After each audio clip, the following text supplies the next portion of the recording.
Cannabis, cannabis, cannabis, cannabis, cannabis, cannabis.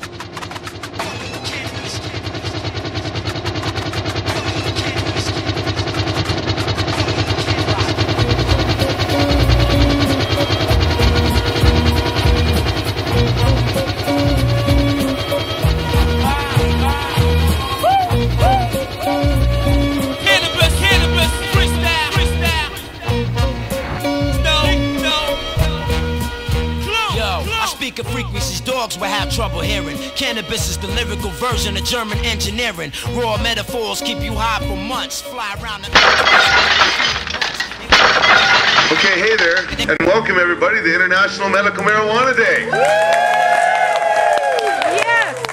Right on, thank you very much for that, and thanks for coming out on this rather beautiful fall day to celebrate an annual tradition here in Victoria.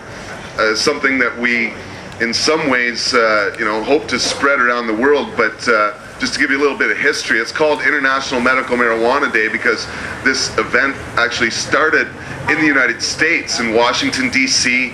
and San Francisco, California in 1994, held the first International Medical Marijuana Day. And the reason that it kind of stopped happening was because they passed laws, Proposition 215 in California and in Washington State, that made medical marijuana legal down there the following year. And so the first year we started to have International Medical Marijuana Days, they stopped having them in the States. We hope that others pick it up and do different things to bring attention to the medical uses of cannabis on this day. But certainly here in Victoria, we're going to keep it up probably long beyond the days the long passes. But until then, certainly we'll be making this a big day for us for several reasons that I'll get into throughout this. I guess just to give you a little history, some people don't know much about our group at all.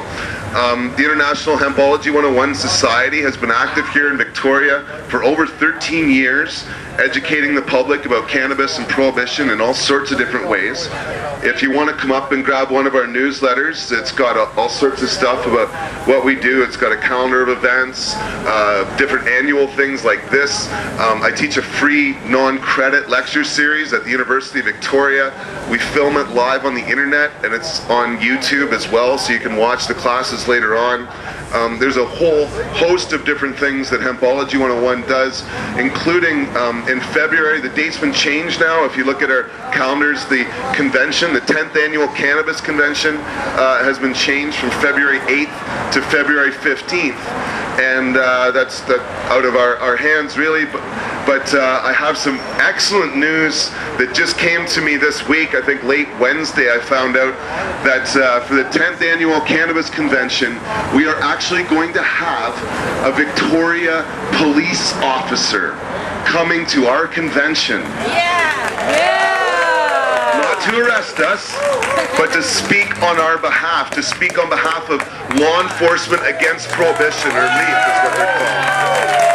So we've had members of LEAP come for years to our convention, mostly retired people from the law enforcement community, but we have one of the first active police officers in North America who's come out, who's speaking out, David Frasner, I think his name is. We're going to have posters out next week, and we'll start letting people know what's going on. But many things have changed in the 13 years since I've come out and started to educate people.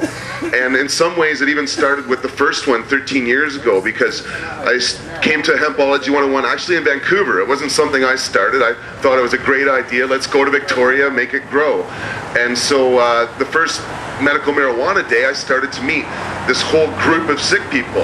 And it was really on that day that I pledged myself to start helping people that had medical needs. And we didn't start the Buyers Club right away. We planned for a couple months. So that's why the date of founding isn't until January 1996, because it took about 2.5 or 3 months of planning and coming up with the mandate and different stuff like that. But really, International Medical Marijuana Day was kind of the springboard for my creation of the Cannabis Buyers Club. For those that don't know, since that time, January 96, I've been selling cannabis products to people with permanent physical disabilities and diseases. It's the oldest and first compassion club in Canada. Thank you very much. And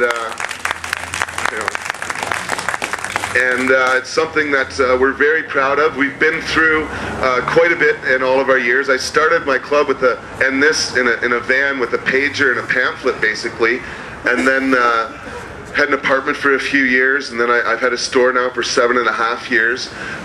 We've had our troubles along the way, both with Hempology and the Buyers Club, to be sure. And just to give you a little bit of history of the struggles that have brought us here.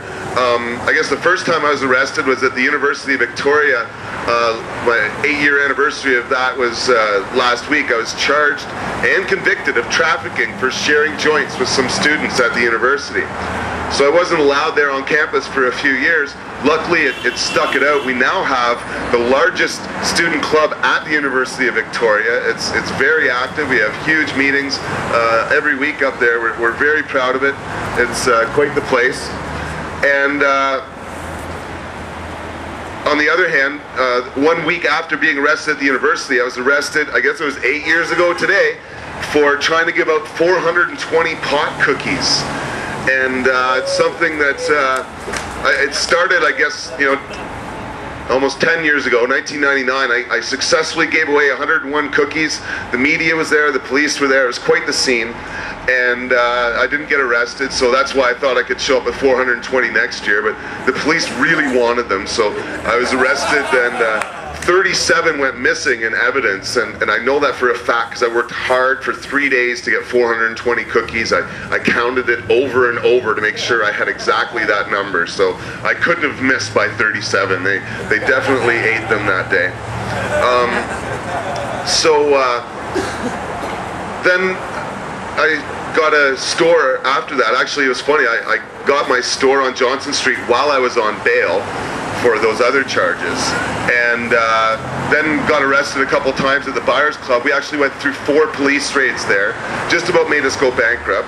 Luckily, we succeeded. We didn't shut down for a single day, even through those police raids. We've operated every single day since we opened up. And we've been acquitted in court of every single charge that's been laid against us too.